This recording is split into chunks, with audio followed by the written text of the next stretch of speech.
예, 우리 김선진 어, 목사님 시작하겠습니다.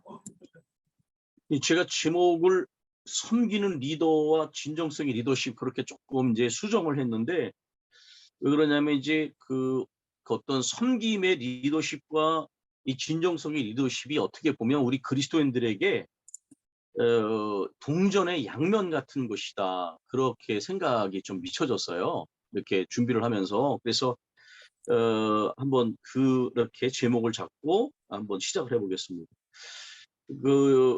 처음 시작이 이제 섬김이라고 쓰고 굴림 또는 지배라고 읽는다. 요즘에 수학적으로 이런 표현들을 많이 쓰던데, 언론에서도. 그 섬김의 리더십이 이제 기독교인들에게 친숙한 용어이지만, 요즘은 뭐 섬김의 리더십이 이제 기독교 바깥에서도, 또 심지어 경영의 현장에서도 굉장히 강조되고 있는 것을 이렇게 봤어요. 뭐 서번트 리더십 뭐 이렇게 표현하기도 하고. 우리 사회도 이런 측면에서 이제 예외가 아니고, 뭐 경영 현장에서도 이제 그런 얘기들 하는 분들이 좀 계시는데, 그러나 이 섬김 리더십이 이제 교회 현장을 넘어서서 여기저기 사회에서 이제 화두가 되어 할지라도, 우리 그리스도인들은 이러한 섬김의 리더십의 원형을 무엇보다도 먼저 예수 그리스도에게서 이제 발견하는 것이 사실이죠. 그러면 이제 이렇게 섬김의 리더십이 이제 교회 안과 밖에서 이제 강조되고 있는 오늘날에, 우리는 과연 섬김의 리더십을 얼마나 자주 현실 속에서 실제로 목격하고 있는가? 이게 이제 굉장히 중요한 질문이라고 저는 생각을 하고요. 근데 유감스럽게도 저에게는 우리 사회에서 진정성 있는 섬김의 리더십을 현장에서 실제로 발견하는 거는 매우 어려운 일이라고 여태까지 느껴져 왔어요. 오히려 우리가 빈번하게 마주치는 리더십의 현실은, 요즘 자주 사용되는 수학적 문장을 빌려 표현하면 섬김이라고 쓰고 굴림 또는 지배라고 읽는다로 대변될 수 있지 않을까 생각이 됩니다. 그 머피 법칙 중에는 말보다 행동이 더 큰 소리로 말한다라는 문장이 있잖아요. 그래서 아무리 어떤 리더가 조직의 구성원들 앞에서 목청껏 섬김을 강조한다 할지라도, 그가 실제로 진정성을 가지고 섬김을 실천하고 모범을 보이지 않으면 그 리더의 공헌은 결국 공헌이 된다. 이것이 이제 우리가 오늘 경험하고 있는 마주하고 있는 현실이 아닌가 싶습니다. 그러면 어떤 리더가 실제로 진정성 있는 섬김의 자세를 가졌는가를 어떻게 할 수 있는가? 이런 검증 기준 중에 하나는, 이거는 이제 조직 이론에서도 제가 하는 CI에서도 이제 측정 수단 중에 하나거든요. 그 리더가 평소에 자신이 리더로 있는 조직에서 가장 낮은 위치나 직급에 있는 부하 직원을 어떻게 대하는가를 보면, 하는 문제를 보면, 그거 조금 오차가 나왔네. 대하는가를 보면, 대하는가를 관찰해 보는 것이다. 거기 조금 오차가 났습니다. 대하는가를 관찰해 보는 것이다. 보면과 좀 오차가 났네. 관찰해 보는 것이다. 리더들은 보통 평소에 자신이 속한 조직에서 가장 낮은 자리에 있는 사람들을 대할 때는 별로 긴장감을 갖지 않죠, 당연히. 그러다 보면 그들을 대할 때 그냥 생각 없이 말하고 행동하게 되거나, 때로는 심지어 함부로 말하고 행동하게 되는 경우까지 생겨나게 되는 것을 보게 됩니다. 이렇게 하다 보면 어느새 그 리더가 그 구호로 말하는 것과는 다르게 속에서 그 가장 낮은 직급이나 위치에 있는 사람들에도 참으로 진짜 어떤 생각을 가지고 있는지가 그야말로 여과 없이 드러나게 된다는 거예요. 이러한 리더들의 평소에 이율배반적인 언행은 결국 리더십의 진정성에 대하여 그것을 바라보는 사람들에게 회의와 의심을 품지 않을 수 없게 만드는 것이죠. 그래서 이 짧은 글에서는 오늘날 교회와 우리 사회에서 화두가 되는 섬김의 리더십과 또 이와 관련한 진정성의 리더십과의 관계를 한번 다뤄보고자 합니다. 이기적인 리더와 섬기는 리더. 칭찬은 고래도 춤추게 한다라는 책으로 우리에게 널리 알려진 켄 블랜차드는 섬기는 리더 예수란 책에서 두 가지 종류의 리더를 구분하고 있습니다. 그것은 바로 이기적인 리더와 섬기는 리더입니다. 예. 저기 위에서 제가 좀 이렇게 빼는 것들이 있었는데요. 거기에 각 주에서 이렇게 섬김의 리더십을 왜 강조하게 되느냐 이렇게 했을 때 이제 그 부분을 사회가 점점 더 민주화되고 있기 때문에 예전에는 명령하고 통제하는 수직적 리더십에서 이제는 대화하고 소통하는 수평적 리더십으로 또 하드 파워 리더십에서 그러니까 이제 명령하고 통제하고 그런 리더십에서 이제 소프트 파워 리더 이거는 이제 요셉 나이라는 사람이 이제 구분한 건데요. 이렇게 이행되어지는 것은 아마 이런 시대적 인식의 변화와 직관적으로 관련이 돼 있다고 보고요. 그다음에 제가 이제 그 두 번째의 그 예로 든 문제는 좀 언급을 하는 게 나을 것 같아서 제가 사찰 집사님하고 한 5명하고 13년 동안을 교회 청소를 했거든요. 왜 그러냐면 중학교 1학년 때 저희 교회 선생님이 주일날이면 이렇게 교회 청소를 같이 학생들하고 했어요. 큰 교회였는데 그래서 교회 청소를 하고 끝난 다음에 이제 그 당시만 해도 교회가 재밌으니까 배구를 하고 그랬는데 나중에는 물론 이제 다 그만뒀지만 저는 또 교회 청소하는 게 기쁘고 그래가지고 제가 5명 사찰 집사님 5명이 바뀌는 동안 13년 동안을 사실 청소를 했거든요.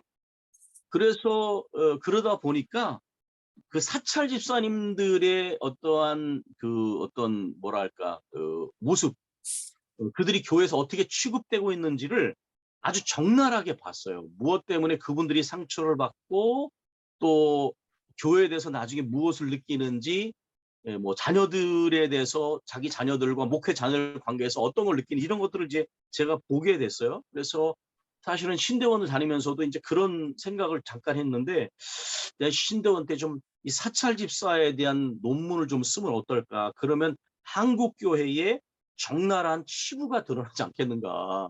섬김을 강조하면서도 그런 생각을 했어요. 그래서 이제 이게 아까 말한 그 리더의 진정성을 어디서 볼 수 있느냐? 그 측정 도구 중에 하나가 리더가 가장 낮은 직급에 있는 사람들을 대하는 걸 알 수 있다고 그랬는데 이게 교회에서 물론 직위는 아니지만 그 어떤 계급은 아니지만 교회에서 담임 목사나 장로를 비롯한 교회 중직자들이 사찰 집사를 대하는 모습을 보면 대학의 총장이나 교수들이 그리고 회사의 사장이나 중력들이 청소 업무나 경비 업무를 담당하는 아줌마 아저씨와 같은 사람들을 대하는 태도를 보면 그 리더의 인격과 진정성이 숨길 수 없게 적나라하게 노출되게 된다는 거죠.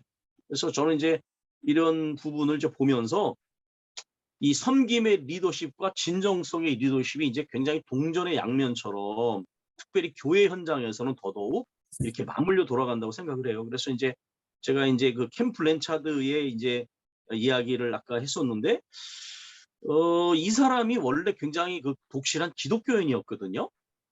이 사람이 빈센트 노만필의 친척인데요. 교회를 떠나게 된 계기가 있었어요. 그건 왜 그러냐면 자기 교회 담임 목사가 옳은 얘기를 했나 봐요. 교회 이제 상층부에다가. 근데 거꾸로 교회에서 권위로 찍어 누르면서 담임 목사를 징계하니까 뭐 교회가 이러냐. 이렇게 하는 것이 무슨 교회냐. 그래서 말하자면 이제 실족을 해갖고 교회를 안 나갔는데 많은 분들이 이제 이분이 굉장히 훌륭하고 역할을 이렇게 어떤 역량이 있고 그러니까 이분을 기독교인으로 다시 돌아오기가 굉장히 많은 노력을 했습니다. 그래서 나중에 이제 이분이 신앙을 회복했는데 그 신앙을 회복하고 나니까 자기가 컨설팅을 하는 그 모든 내용들이 이미 성경에 다 들어있고 예수님에게서 발견된 거예요. 그래서 제가 이분 책을 한 10권 이상 읽었는데요. 뭐 예수는 어떻게 12제자를 키웠는가, 뭐 섬기는 리더 예수, 뭐 사랑으로 소문난 교회, 그 기독교 계통의 책들이 굉장히 많습니다. 근데 우리는 이제 믿지 않는 분들은 이제 칭찬은 고래도 춤추게 한다라고 그것만 알고 있는데 그 기독교 계통의 책을 되게 많이 썼습니다. 그래서 이제 제가 학교에서도 요 섬기는 리더 예수에 대해서도 좀 얘기를 하는데 말씀드린 것처럼 이제 두 종류의 리더를 구분하면서 이기적인 리더와 섬기는 리더를 구분하고 있습니다. 이 책에서. 그에 따르면 이기적인 리더의 특징이 이제 다음과 같이 한 3가지 정도로 요약될 수 있는데, 첫 번째 이기적인 리더는 자신의 욕망을 섬긴다는 거예요. 그에게는 조직의 비전과 발전보다 자신의 욕망과 야망이 더 우선적인 관심사입니다. 두 번째 이기적인 리더는 건설적인 비판이나 조언도 받아들이지 않습니다. 왜냐하면 그는 그런 것들을 리더 자신을 향한 비난이나 공격으로 받아들이기 때문입니다. 세 번째로 그는 조직의 발전을 위하여 후계자를 키우는 일에는 거의 관심을 기울이지 않습니다. 왜냐하면 그에게는 조직의 비전과 발전보다 자기 자신의 욕망을 충족시키는 일이 더 중요한 관심사이기 때문에 그렇습니다.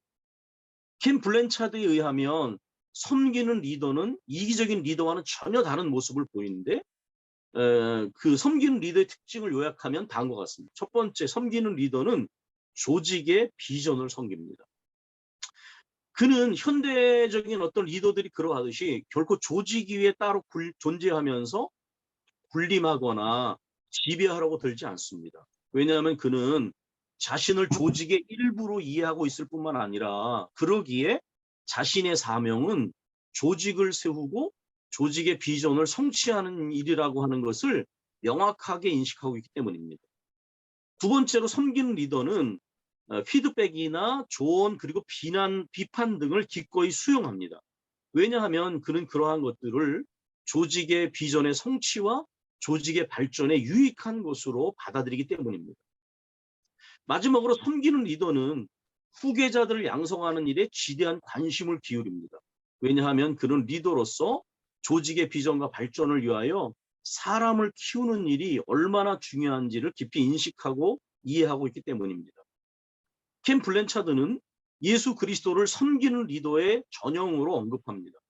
왜냐하면 예수 그리스도께서는 하나님 나라의 비전을 섬기신 분이셨기 때문입니다.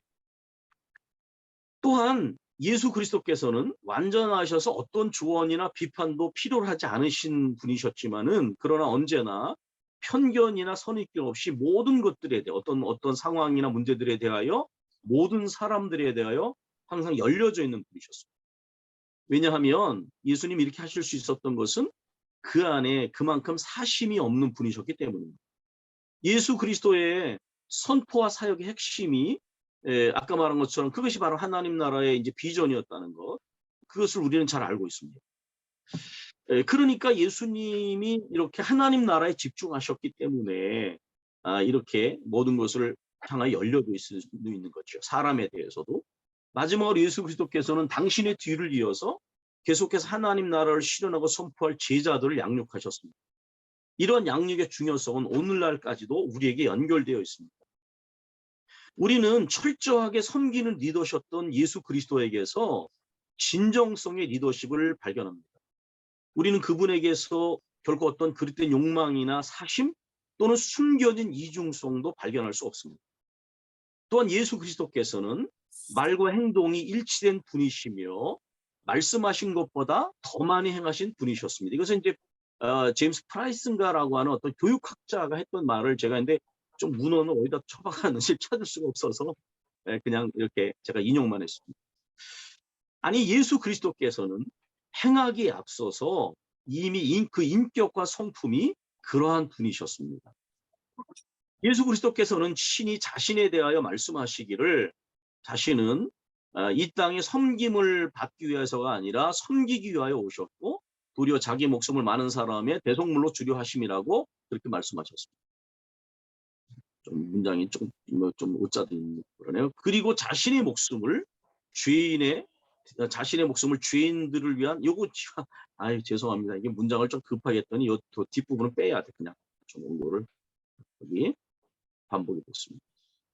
우리는 예수 그리스도에게서 그 진정성의 리더십과 섬김의 리더십이 일말의 모순이나 불일치가 없이 완전하게 조화를 이루면서 실현되고 있음을 발견합니다. 저는 이게 이제 굉장히 당연하다고 생각하는데요. 동전의 양면처럼. 이것이 이제 중요한 이유가 뭐냐면 그러기에 우리는 예수님을 신뢰하고 따를 수가 있다는 거예요. 리더로서 예수님을. 그 섬김을 말로만 하지 않고 진정성 있게 실현하셨기 때문에 우린 예수님을 믿고 따를 수가 있다는 거죠. 예수 그리스도야말로 섬김의 리더십을 실현하심으로 진정성의 리더십을 몸소 보여주신 분이라는 사실을 아무도 부인할 수 없을 것입니다. 마지막으로 진정성은 신뢰의 토대가 됩니다. 신뢰는 인간의 관계를 형성하고 사회를 형성하는 기본 요소입니다. 그래서 이 일종의 근본적 신뢰가 무너지면 인간의 관계가 파괴됩니다. 뭐 부부 간에, 부모와 자식 간에, 선생과 제자 간에, 목회자와 성도 간에 모든 관계가 이제 파괴되게 되고, 또 사회가 신뢰가 형성되지 않는 사회는 사실 문제가 되는 것이죠. 사회가 제대로 작동이 안 되는 거죠. 그런데 이런 신뢰는 단번에 생겨나는 것이 아니라 구축되어지고 다시 말해 쌓여지는 것입니다. 그래서 제가 독일 말에 퓨어트라인 아우프바우엔, 바우엔은 짓다인데 아우프바우엔은 쌓는 것인데 신뢰는 구축되는 것이다라는 게 독일어 표현에 잘 나와 있습니다. 즉 신뢰가 형성되기 위해서는 이렇게 시간의 길이가 필요합니다. 그 반대로 그러면 신뢰는 어떻게 무너지게 되는가? 신뢰는 제가 생각할 때 때로는 가랑비에 옷이 젖듯이 서서히 무너지기도 합니다. 한국 교회의 신뢰의 상실은 이렇게 누군가 특정한 사람에서라기보다는 많은 사건과 사고가 반복되면서 이제 이렇게 무너졌다고 보는데 때로는 한순간에 무너지기도 합니다. 그래서 제가 이제 각 주에서 이게 이제 이렇게 신뢰가 서서히 무너지기도 하고 각선 무너지기도 하기 때문에 거기에 정확한 원인을 분석해서 대처하는 게 되게 중요하다는 언급을 그냥 일반 언론으로 접근해서 말했습니다. 문제는 어떤 경우든 한번 신뢰가 무너지면 0에서 출발하는 것이 아니라 마이너스 상태, 즉 불신에서부터 출발해야 한다는 사실. 제가 이제 상처를 겪은 우리 교회를 10년 목회하면서 온몸으로 경험한 게 이거였거든요. 목회자들이 다 사고를 치니까 그 무너진 신뢰가 불신으로 가가지고 믿어도 되는데 못 믿더라고요. 이렇게 마치 뭐 자라를 보고 놀란 가슴이 소뚜껑을 놀라듯이 믿어도 되는데 못 믿게 되는 그 불신을 극복하는 것이 굉장히 어려운 과정. 다시 말하면 불신을 극복하고 다시금 신뢰를 회복하기 위해서는 지난한 과정을 거쳐야만 한다는 것입니다. 그러기 어떤 면에서는 신뢰를 쌓는 일보다 무너진 신뢰를 회복하기 위한 일이 더 어렵다고 말할 수 있습니다. 위에서 말한 것처럼 신뢰는 개인의 인간관계와 사회를 형성하는 토대 역할을 하기 때문에 신뢰가 무너지게 되면 모든 것이 흔들리게 됩니다. 오늘날 우리는 우리 사회의 모든 영역들에서 예를 들면 정치와 경제, 교육과 같은 사회의 제반 영역, 공적 영역, 그리고 심지어 종교 영역에서조차도 신뢰가 깨어져 불신이 만연한 현실을 마주하고 있습니다. 이런 불신의 만연은 우리 앞에 놓여진 산적한 당면 문제들의 해결을 더더욱 어렵게 만들고 있습니다. 왜냐하면 신뢰 속에서는 신뢰가 깨지면 문제를 해결하기 위한 공동의 어떤 대화와 소통이나 공동의 노력은 불가능해지기 때문에 이러한 현실 속에서 저는 진정성의 리더십을 회복하는 일이 매우 시급하고도 중요한 과제라고 여겨집니다. 근데 제가 이제 여기 언급을 하진 않았지만은 그 리더십을 보통 말할 때에 두 가지로 구분하거든요. 하나는 그 리더십을 인격과 성품의 문제로 보고요. 또 하나는 역량과 역할 이렇게 봐요. 그러니까 인품과 성품, 인격과 성품, 그 다음에 역량, 역할. 그래서 사실 이 둘 중에 하나도 결여되면 안 된다는 게 사실이지만 우리 사회에서 문제는 리더를 너무 기능적이고 어떠한 역할과 관련해서 이해하는 경우가 되게 많다는 거예요. 그러다 보니까 굉장히 뛰어난 역량을 가진 리더는 많지만 그것이 오히려 진정성이 결여됨으로 인해서 더 부작용을 낳게 되는 결과들이 되게 많기 때문에 이 진정성은 어떤 면에서 이제 인격과 성품 쪽에 더 가까운 것이죠. 진정성 없는 모든 것은 신뢰를 얻기 어렵기 때문입니다. 특히 이 시대적으로도 점점 민주적인 사회를 지향하고 있는 오늘날의 흐름 속에서 섬김의 리더십이 시대적 화두로 대두되고 있는데 우리 그리스도인들은 이러한 시대적 상황 속에서 예수 그리스도께서 보여주신 섬김의 리더십과 진정성의 리더십을 온몸으로 실현하도록 최선을 다해야 합니다.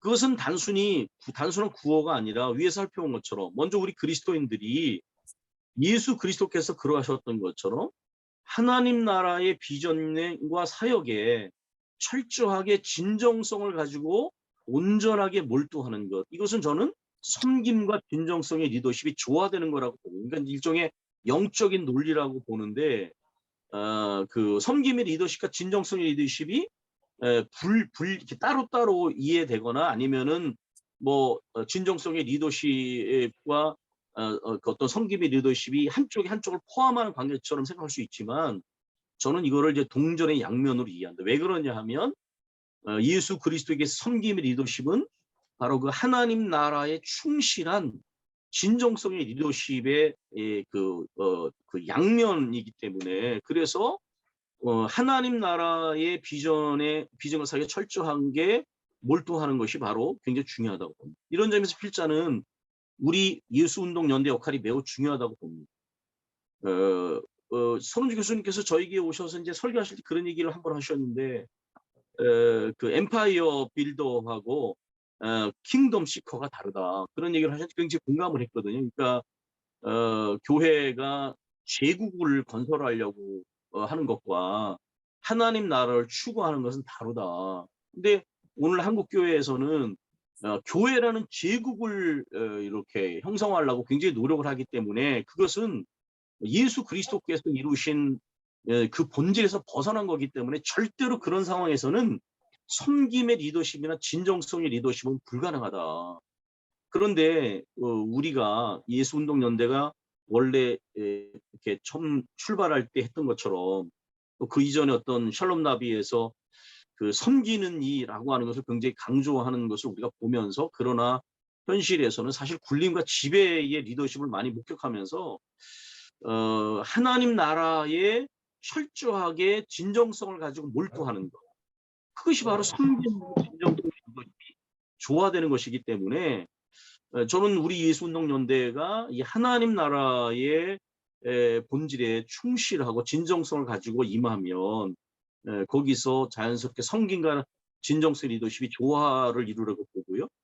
우리 예수운동연대의 작은 날갯짓을 통해서 한국 교회와 한국 사회 안에 섬김의 리더십과 진정성의 리더십이 세워지고, 이를 통해서 한국 교회와 사회 집안 영역 속에서 무너진 근본적 신뢰가 다시 회복되고 견고해지기를 소망한다라는 것으로 이렇게 제 발제를 마치겠습니다. 좀 이렇게 막 원고를 다듬는 과정에서 오자들이 있어서 죄송합니다. 나중에 조금 다듬어가지고, 제가 이거를 그냥 이렇게 그 논문을 쓰는 거라기보다는 제가 이제 경험하고 물론 읽었던 책들도 인용을 했지만 이렇게 각주 같은 거를 그냥 달지를 않았습니다. 자세하게. 근데 이제 거기에 나온 책들이 이제 뭐 한두 권 이제 언급이 됐고요. 그래서 이렇게 마무리를 했습니다.